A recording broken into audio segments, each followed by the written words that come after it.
Guys, it was just something about the last session.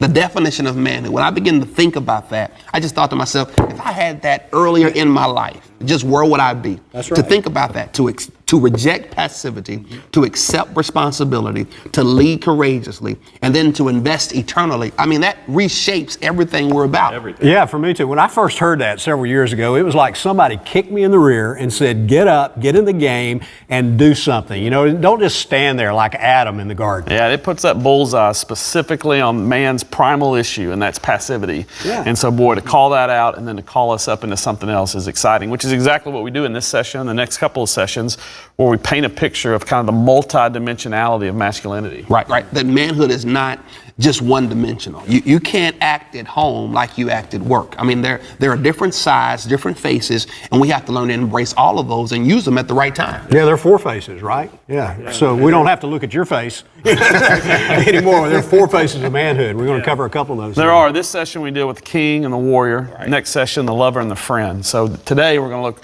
in this session really at the righteous energy of the king, a lot about integrity and how to build that and what that looks like, and then the action-oriented, courageous energy of the warrior. So I'm excited to paint that vision. I think, JB, you're up to date, so we can't wait to hear what you have to say. Yeah, that's great.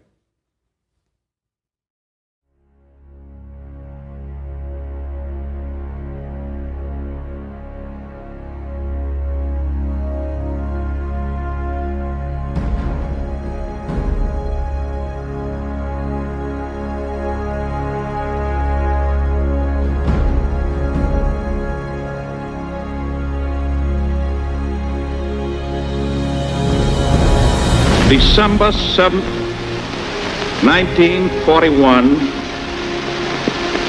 a date which will live in infamy. The only thing we have to fear is fear itself.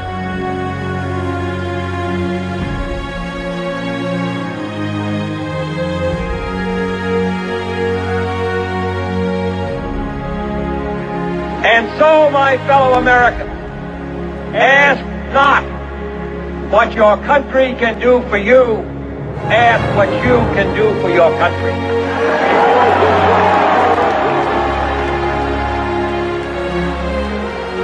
But I'm not concerned about that now. I just want to do God's will. And I've seen the promised land. I may not get there with you, but I want you to know tonight that we as a people will get to the promised land. So I'm happy tonight. I'm not worried about anything. I'm not fearing any man. Mine eyes have seen the glory of the coming of the Lord.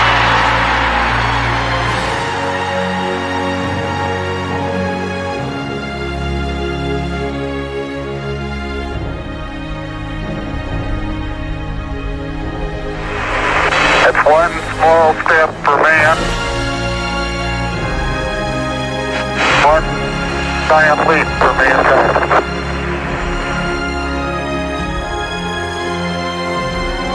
Mr. Gorbachev, tear down this wall.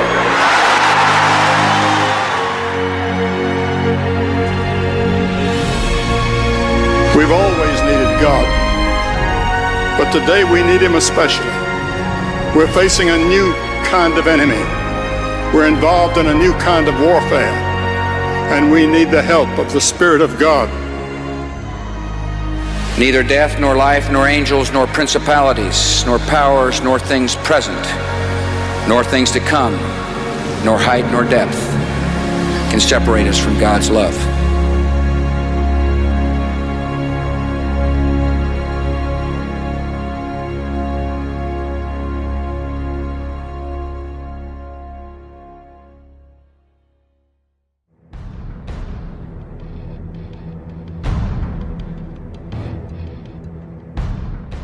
In these next two sessions, we're going to give you a perspective of masculinity that complements and expands our manhood definition. Our masculinity is designed by God to be multidimensional. Narrow or incomplete views of manhood will limit you. It'll hold you back from all that God created you to be, to do, and to experience. Unfortunately, our society has often depicted masculinity as one-dimensional. Men are viewed as only tough and unemotional, or as the overbearing CEO, or as the romantic ladies' man. These are often caricatures of masculinity, and they often dominate our culture's portrayal of men. The well-rounded man, or the man who can wield his masculinity timely and appropriately, is so rare these days that we have actually mystified holistic manhood. We've assumed that it's unreachable. We use a term like Renaissance man, which implies that the multifaceted man is a thing of the past. For example, we don't seem to believe that the man who can successfully lead a company can do it with integrity and honesty, while at the same time being passionately connected to his wife and kids and experiencing genuine friendship with other men. Many of us believe that such well-roundedness is unattainable, and we often pit those options as either or rather than both and. The Bible paints a different picture. It shows us men like David, not perfect, but a man who can write a psalm, play a harp, kill a giant, king a nation, and relationally connect with other men. I think this is what the world is looking for. Our cities, our workplaces, and our families need men who can step into all that God's created them to be. I think this is what we as men are looking for too. Instead of a narrow, one-dimensional caricature, we need a biblically based, broad masculinity that is multidimensional.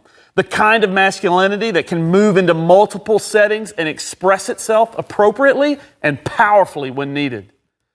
We're going to talk about 4 expressions of manhood, 4 facets that need to operate in harmony, each complementing the other, each synchronized with the other, each balancing the other. We'll call these 4 expressions the 4 faces of manhood. Today we're going to discuss the first 2 faces, the king and the warrior. In the next session, we'll look at the lover and the friend. It's important to know that these 4 faces of manhood are not comprehensive or rigid categories. No man will fit perfectly into each of these categories all the time. They merely provide a helpful framework to move us past an inadequate, one-dimensional masculinity. Also, the 4 faces of manhood are not necessarily intended to reflect only psychological categories, but rather a point of reference to discuss the various roles, responsibilities, and relationships experienced by most men. It's also important to understand that each of these faces, in balance, bring out honorable and positive aspects of manhood.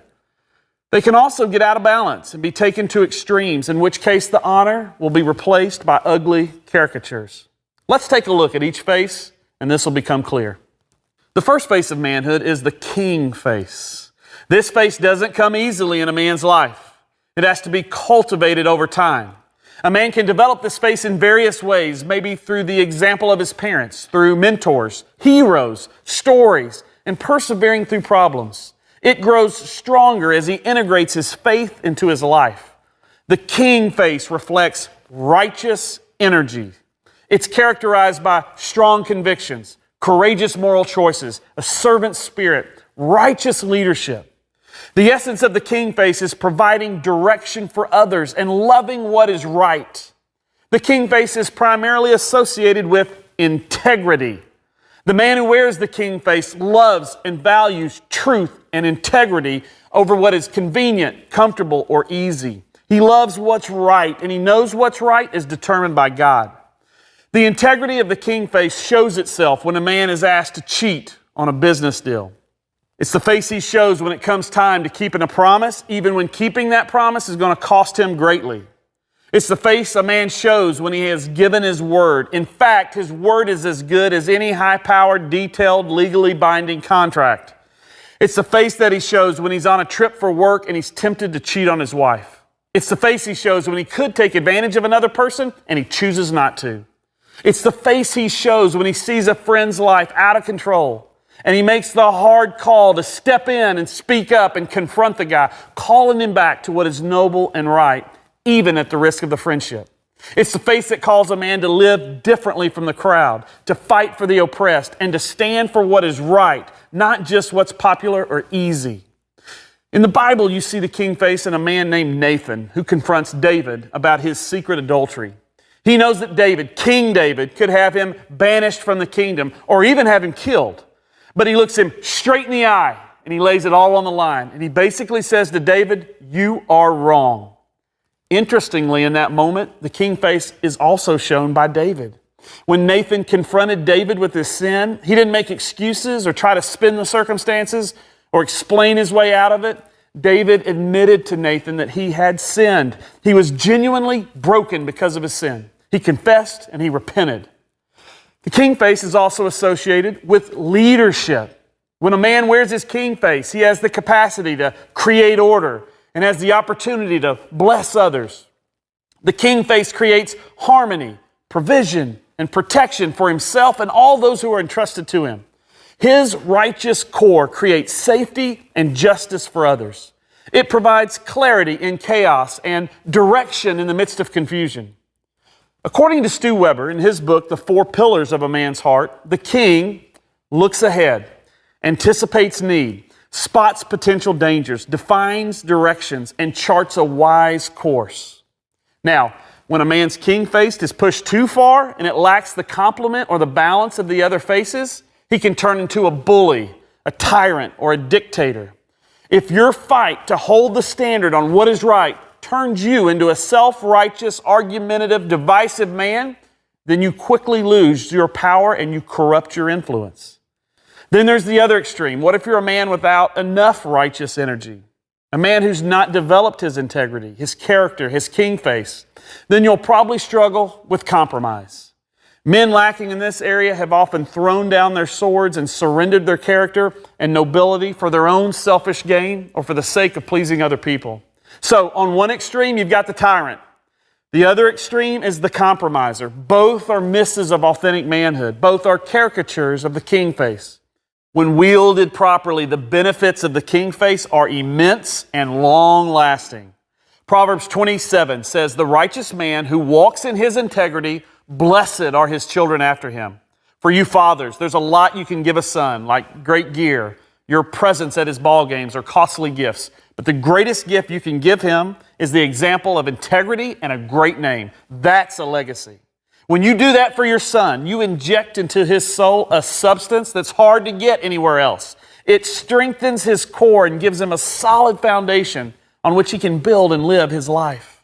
Without that solid core of integrity, you're just teaching him to build a paper house life that'll be driven and tossed by the wind. I think every man would love to have this said about him: how blessed are his children after him. The phrase I want you to remember with the king face is leading with integrity. That's the king. Second face that we want to talk about today is the warrior face. Of all the four faces, this one probably feels the most natural to most men. But don't run out and grab your sword just yet. You need to know what the warrior really looks like. This is the face that reflects courageous energy. It's characterized by initiative, protection, provision, and perseverance. You may remember from the last session that the first Adam couldn't seem to find his warrior face when his wife needed his protection. He just stood there, did nothing. It's the face that is primarily associated with initiative, but not just any kind of initiative. A true warrior takes the initiative for a purpose greater than themselves. The warrior is assertive, but that assertiveness is submitted to God, and he fights for the benefit of others. That's quite a contrast from the cowards and the critics that we talked about in session 2, who love to stand around criticizing others who are in the fight. The man who wears the warrior face is a man of action, and his actions flow out of his submission to God. This is the face that says, we can take this company global. We can tackle this problem in our marriage. We're not going to look for an easy exit. It's the face that says, I'm going to repay that debt regardless of what it takes. It's the face that says, I'm going to run that marathon, even at 50 years old or 40 pounds overweight, and then lays out a running plan and executes the plan and finishes. It's willing to sacrifice and struggle in order to accomplish something great, something meaningful. Something within most of us enjoys a good fight. That's the warrior face. It takes life head on. It works the hardest, the longest. It outlasts the competition. The warrior says, I'm not going to quit. I'm going to get this done. We're going to figure this out. The warrior rises above comfort and security to get the job done. He's most comfortable on battlefields. He's learned to master his emotions. He's not satisfied with mediocrity. He fights for a better life and for the betterment of others. It's the face that fights for what matters most.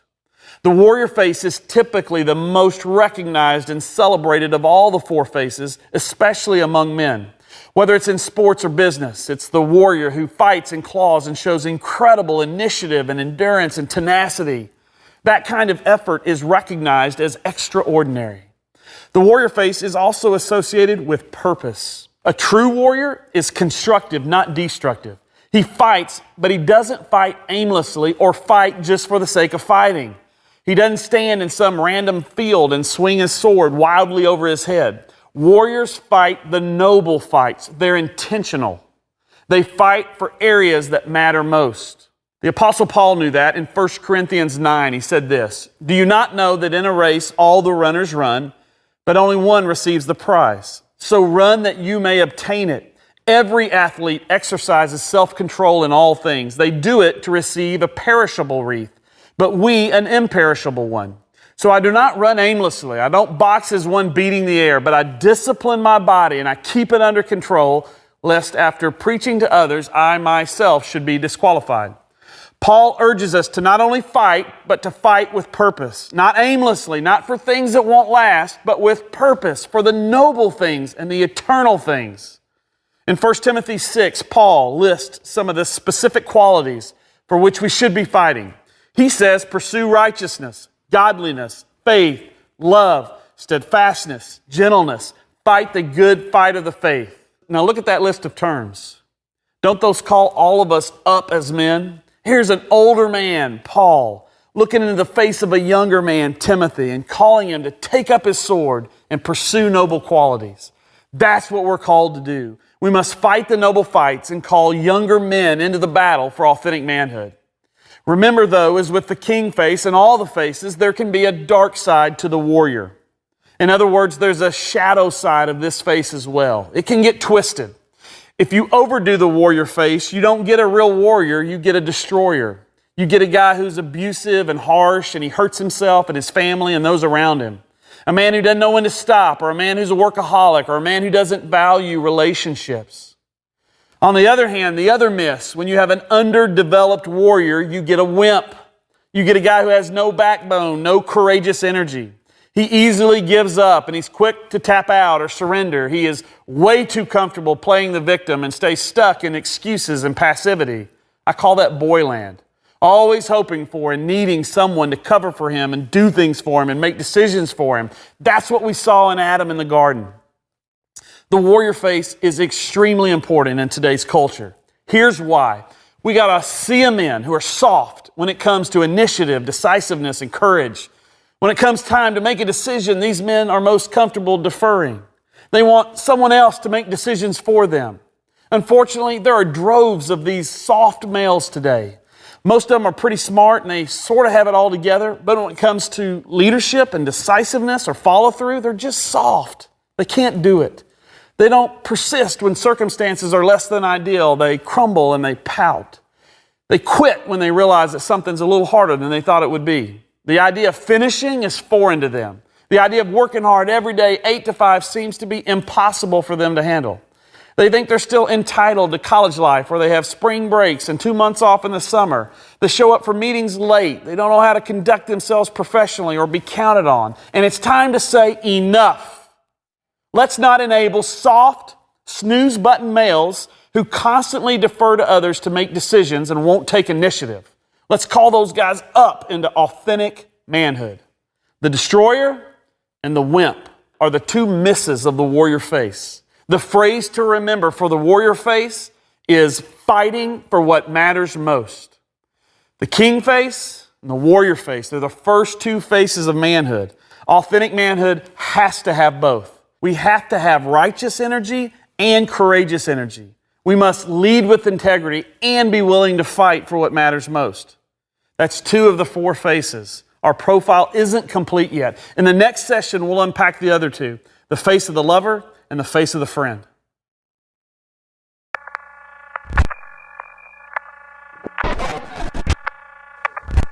Initiative, the power or ability to begin or follow through on a plan or a task. Do you wish you had more initiative? I know it would be correct to say the people who make the biggest impact in the world are those who take initiative, positive or negative. Martin Luther King Jr. took initiative. Hitler took it. Billy Graham, Napoleon, Rosa Parks, Saddam Hussein. Regardless of whether you agree or not with what they did, you have to admit these were people with initiative. The ability to make things happen and to get things rolling. The Bible is full of people with initiative. In 1 Samuel 14, Jonathan and his armor bearer took on the whole entire Philistine army by themselves. David said, I don't care how big he is, give me my sling, I'll kill him. You can be sure that the others who were still sitting on the boat when Jesus and Peter came walking by on the water wished that they had taken the initiative. You've got dreams. You've got goals. Do you want to change the world for the kingdom of God? It's gonna take some initiative along with faith and courage and a good dose of holy boldness. Right now on the planet, there are people your age who are going to actually take initiative one way or another and make a huge impact on the world. You can be one of those people. God commands us to take the initiative. He said, seek first the kingdom of God and all of his righteousness, and everything else you need will be added unto you. How hard can it be when you've got the creator of the universe behind you? If you're called to walk 1,000,000 miles, you have to take the first step. There's no time to waste. And right now, somebody's feeling the tug to take the initiative. Somebody's gonna do it. It ought to be you. Guys, I love talking about the king face and the warrior face. I mean, that is the epic stuff of masculinity, and it really kind of gets guys' blood flowing to really kind of call them into a vision of those two faces of masculinity. And it's key. I mean, that king and warrior, it shows up on a daily basis. I mean, even by you going to work every day, that's putting on the king warrior face. Yeah. You trying to make sure you accomplish your deadlines, accomplish your goals. That's how you do it every single day of our lives. Yeah, you know, it's not just some epic adventure on the movie screen. It's breaking it down into real life at work, but also at home. I mean, you know, we can rescue our wives from something scary rather than zoning out and hoping she'll figure it out on her own. Or you know, we can lead with integrity just by kneeling at the bed of our kids and, you know, teaching them how to pray, how to communicate with their Creator.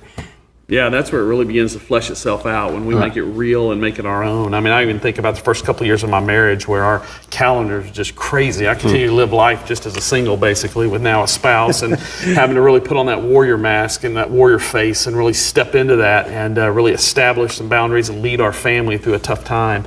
But boy, it felt so good at the end of that to be able to kind of felt like you manned up and warriored something for the sake of your family. Yeah. And in my own life, when we got married, we began to experience some in-law issues. Yeah. You know, anybody with the marriage has got in-law issues, all right? That's all of us.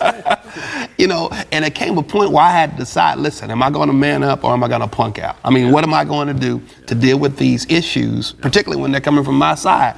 And so it took some struggle, but I put on the warrior face, I put on the king face, had some real tough conversations, but in the end, our relationship was better. But I had to be the one to lead that thing out. Big. Yeah, you got to pull out the sword. Got to do it, man. You know, clearly at the core of this session is a king leads with integrity. He does. And the warrior fights for what matters most. You know, I look at that and man, that's exciting, but you got to make it real. You got to break it down. And so we need a strategic move. And we need to write it down in our training guide because that's where it begins. That's how we move from where we are to where we need to be. Yeah, and even going through it, presenting it to, writing it to present it, I was even making my own moves and going, man, my own life needs some king here and my own life needs some warrior here. So I agree with you. That's the game changer when we really begin to press this into our life. Right.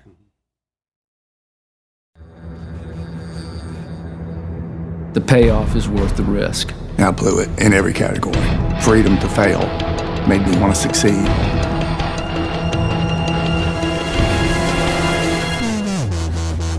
The four faces really begin to set the context for how you live this out on a daily basis. To begin to figure out how does this work at home, how does it work in the workplace. Now we're going down into the heart, and that's not a familiar place for a lot of guys. The lover friend, powerful, an authentic man has developed each of these phases so that he can assess the needs of a situation and respond appropriately.